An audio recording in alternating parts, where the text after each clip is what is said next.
So let's talk about candy canes. This is Pastor Greg here talking about some of the traditions of Christmas, and I just want to share with you about candy canes today. We take anywhere from about 3 to 5 minutes to talk about things that have happened and are part of our modern Christmases. So let's talk about candy canes. Candy canes, they're in the shape of a shepherd's crook, and they've been part of Christmas for a very, very long time.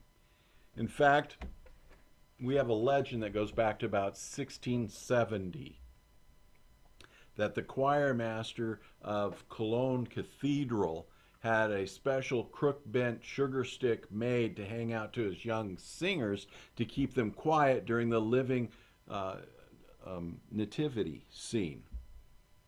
And another legend has it that August Imgard of Wooster, Ohio, a German Swedish immigrant, used candy canes to decorate a small blue spruce in 1847. So by the turn of the 20th century, handmade mint flavored red and white striped candy canes were the norm. They were used to decorate.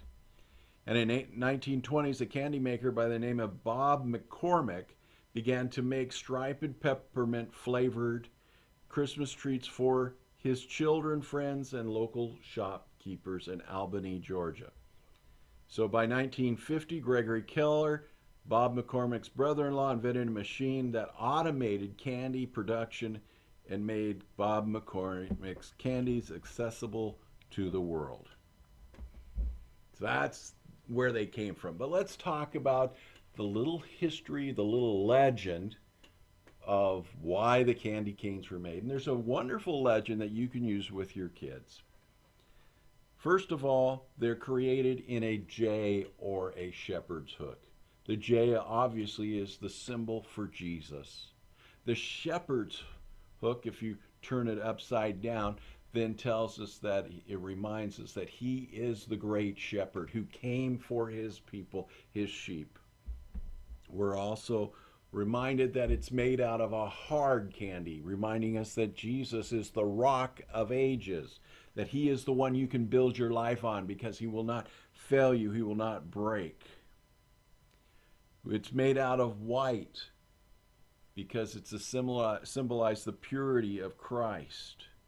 There's normally a big red stripe reminding us of the blood of Jesus Christ that was shed for sinners. There's three smaller stripes many times, and that's to remind us of his suffering as he bore the stripes of scourging on our behalf. Sometimes there's a green stripe added. When you see the green stripe, be reminded that Christ is a gift from God. Green shows a gift of life, a gift from God. Peppermint, that's a flavor similar to hyssop, and it was chosen to remind the world that Christ sacrificed himself and purified sinners through the giving of his body.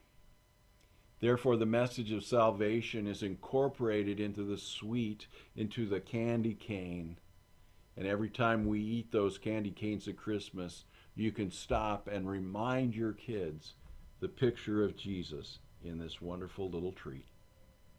Till next time, Pastor Greg.